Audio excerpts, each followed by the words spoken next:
Hello दोस्तों। आज की कहानी है सौतेले बेटे ने दिया साथ भाग 2। दोस्तों, अब हर सप्ताह सोमवार, बुधवार और शनिवार आपसे मिलेंगे एक नई कहानी के साथ सुबह 11:30 बजे। आखिर इतनी बड़ी बात उनसे क्यों छुपाए? जब शाम को पीयूष जी ऑफिस से घर आए तो पारुल जी का चेहरा उखड़ा उखड़ा देखकर पीयूष जी को एक पल के लिए डर गए। एक डर उनके मन में हमेशा रहता था कि उनकी पत्नी पारुल को कहीं उनका यह सच पता न चल जाए। उस दिन भी यही हुआ। उनको बहुत डर लगा। उन्होंने हल्के आवाज़ में कहा, क्या हुआ पारुल? पारुल जी कही कि सरिता कौन है? पीयूष जी चुप हो गए। पारुल जी गुस्से में बोली, मैं पूछ रही हूँ सरिता कौन है? आप उसे जानते हो? पीयूष जी हकलाते हुए कहे, वह मेरी पत्नी है। पारुल जी बोली, तो मैं कौन हूँ? पीयूष जी बोले, तुम भी मेरी पत्नी हो। आपको किसने अधिकार दिया दो दो पत्नी रखने का?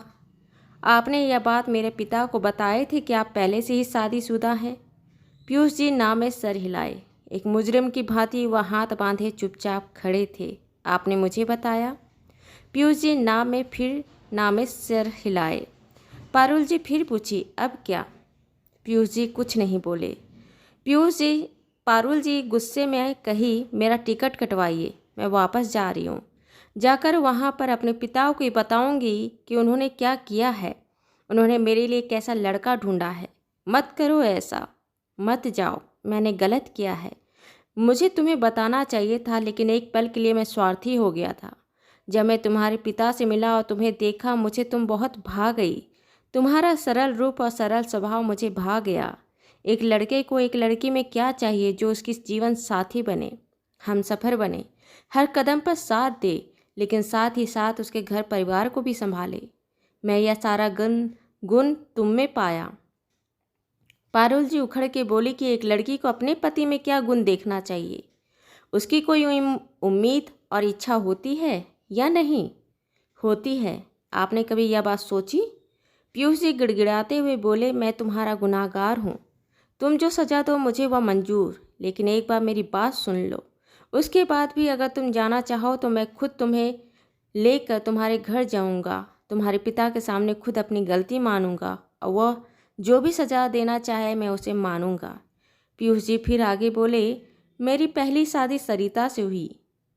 शादी के कुछ टाइम बाद से ही मुझे यह समझ में आ गया था कि सरिता का दिमागी हालत ठीक नहीं है। उसके घर वालों ने मुझे कुछ नहीं बताया और मेरी शादी सरिता से करवा दी। शादी के बाद से ही मैं समझ गया था कि सरिता से शादी निभाना बहुत मुश्किल है, लेकिन मैं निभा रहा था, किसी न किसी तरह से कोशिश कर रहा था। इसी दौरान मुझे एक बेटा और एक बेटी हुई, लेकिन धीरे धीरे बात और बिगड़ती चली गई। उसके साथ रिश्ता साझा करना बहुत मुश्किल हो गया। इसी बीच में तुम्हारे पिता का शादी का प्रस्ताव मुझे आया। उन्हें नहीं पता था कि मैं शादीशुदा हूँ। जब मैं तुम्हारा फ़ोटो देखा तो तुम मुझे पहली नज़र में ही भा गई। फिर जब मैं तुम्हारे घर गया और तुम्हें देखा तो मैं तुमसे बस शादी करना चाहता था। तुम मुझे भा गई थी और मैंने तुमसे शादी कर ली। पारुल, मैं तुम्हारा गुनहगार हूँ। तुम जो सज़ा दो मैं तैयार हूँ, लेकिन मैं विनती करता हूँ कि तुम मुझे छोड़कर मत जाओ, प्लीज़ मत जाओ।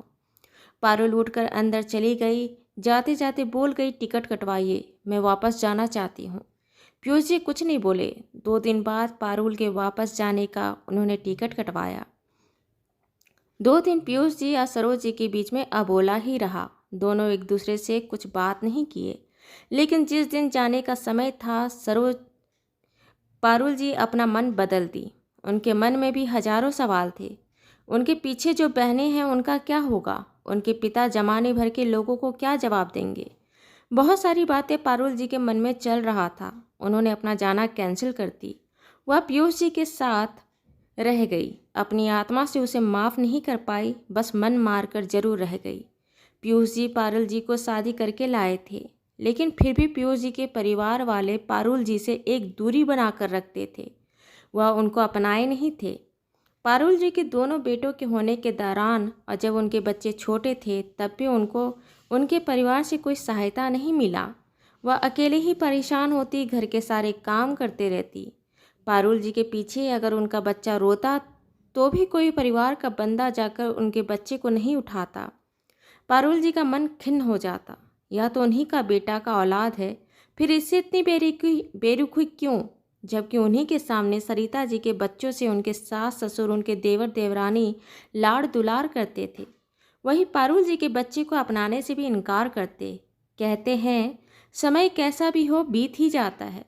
वही पारुल जी का भी हुआ। समय का फेर ऐसा हुआ कि पारुल जी अपने बच्चों और पति के साथ दूसरी जगह आकर बस गई। पारुल जी के बच्चे बड़े हो गए और दोनों बेटे अच्छे अच्छे नौकरी पर लग गए। सरिता जी की बेटी की शादी हो गई और बेटा अपनी पत्नी के साथ गांव छोड़कर दूसरी जगह बस गया।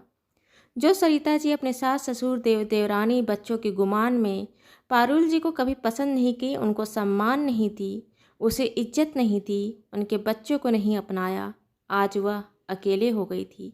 अकेले रहने और कमाई का कोई जरिया नहीं होने पर वो एक एक पैसे को मोहताज हो गई। तब उन्होंने आरव को फ़ोन की और उससे मदद की गुहार लगाई। आरव ने उसे कहा कि हर महीने का आपको खर्च मैं उठाऊंगा, आपका जो भी खर्च करना हो, जो भी ज़रूरत हो आप ले लीजिए, उसका पैसा मैं भेज दूंगा। 6 महीने बाद जब आरव अपनी माँ को यह सारी कहानी बताई तो पारुल का मन भारी हो गया।